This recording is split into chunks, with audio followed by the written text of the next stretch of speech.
Добар ден, драги ученици! Добре дојдовте во нашата училница.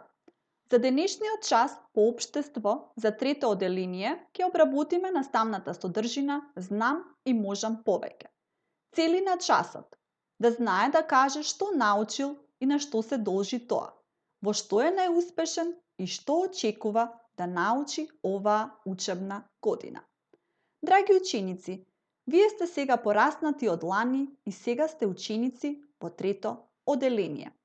Да се подсетиме што научивме досега. Научивме да играме фудбал, да пееме песнички, да пишуваме и да читаме. Научивме и да цртаме.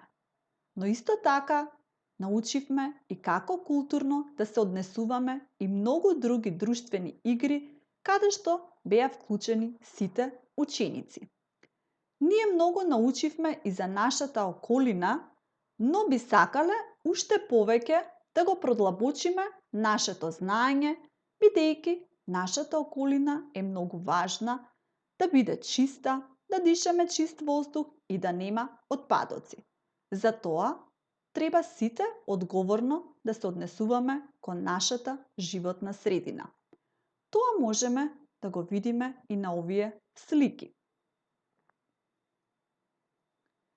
Сега сме повозрасни.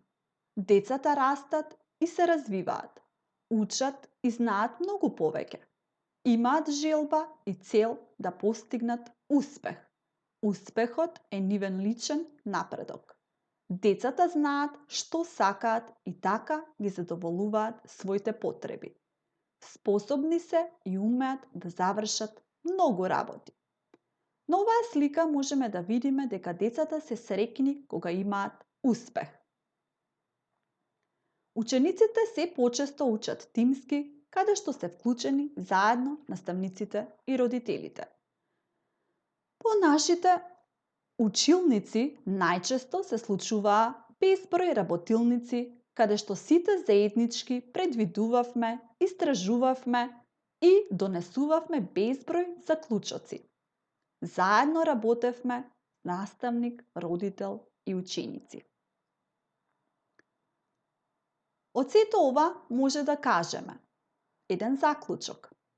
Верувај дека ќе бидеш успешен во тоа што го работиш со желба и со љубов. Драги ученици, доколку сте во можност да изработите домашната работа, истражување на растењето. Ваша задача е на почетокот и на крајот на учебната година да ги бележите податоците за твојата височина и маса, а потоа да ги споредите. Може да направите една листа каде што ќе напишете височина и на почетокот на учебната година имав колку сантиметри. На крајот на учебната година имам колку сантиметри. Во текот на учебната година пораснав за колку сантиметри. Исто така и за маса. На почетокот на учебната година имав колку килограми. На крајот на учебната година имав колку килограми. И во текот на учебната година на тежина добив колку килограми. Ви благодарам, ученици!